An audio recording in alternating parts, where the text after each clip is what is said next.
Solo, written and illustrated by Geraghty.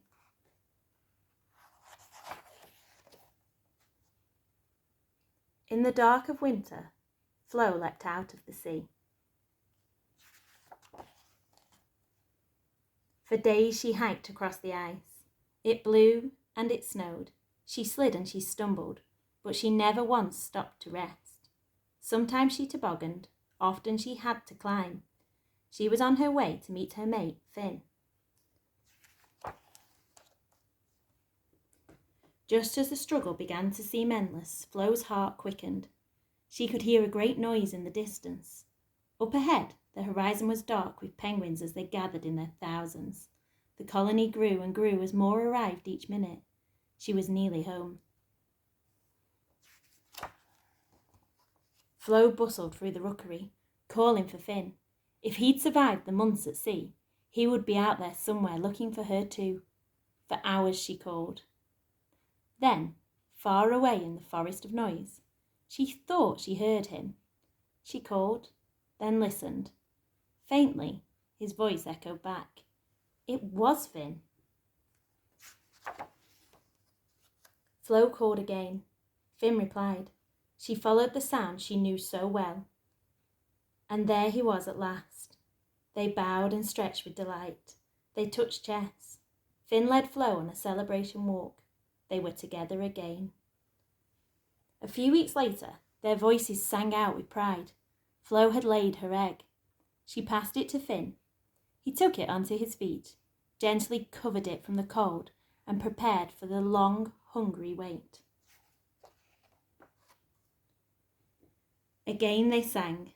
Then Flo was gone, on the big journey back to the sea to collect food for the baby. At the water's edge she hesitated. She was desperate to swim, but something made her stop. Then she saw it. A leopard seal, just beneath the ice, ready to snatch her as she dived in. Flo stood still and waited. Eventually, the seal flicked the surface and set off looking for less careful penguins to hunt. Flo splashed into the clear water and twisted down into the deep.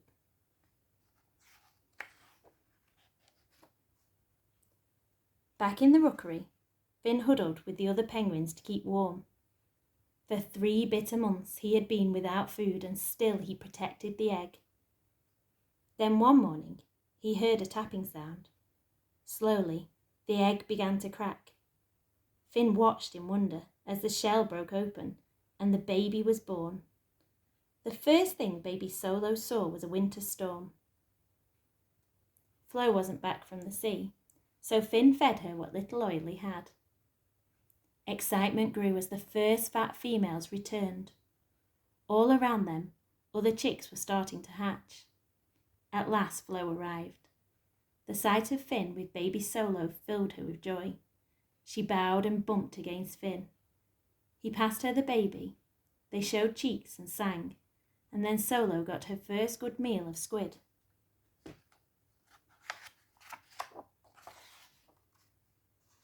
Then, desperate with hunger, Finn set off for the sea. It was his turn to collect the food. He splashed with delight. He tumbled and swam. For weeks he dived and fished. At the rookery, Solo was growing well.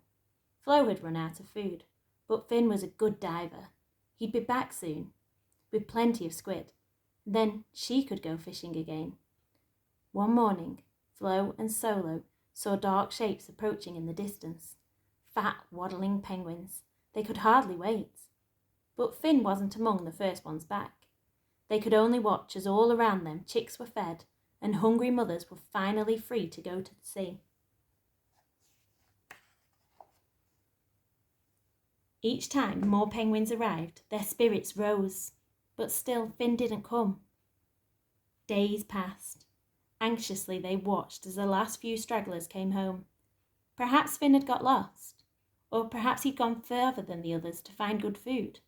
Solo cried with hunger, but Flo had nothing left to feed her. She was hungry too, and now there were no more shapes in the distance to give them hope.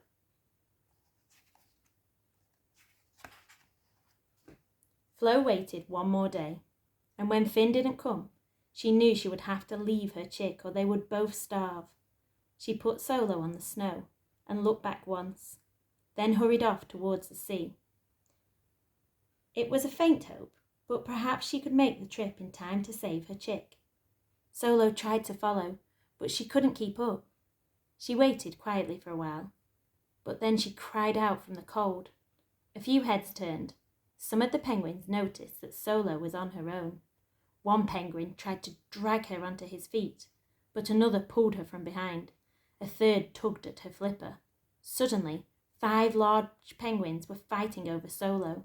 They all wanted to care for her, but they tugged and nipped so hard that Solo cried out with fright.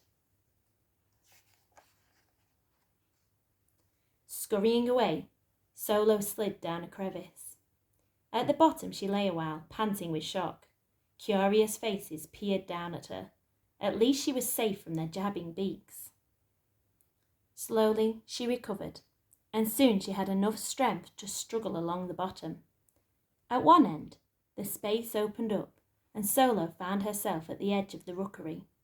From there, she set off to find her mother.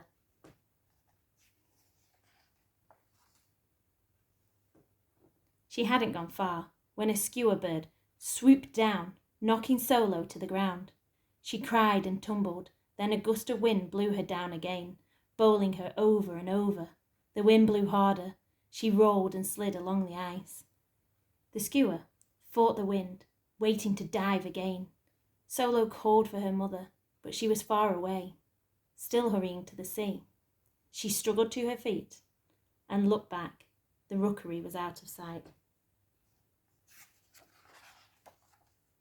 A bitter wind bowled her over again, and this time she didn't get up. She lay on the ice, weak and shivering. The skua landed and settled its wings, ready for an easy meal. It reached forward, nipped at Solo's belly and began to tug. Solo cried out. A passing shape stopped. It hobbled over and lunged at the skua. Finn was back. He had managed the journey, dragging the fisherman's net the whole way with him.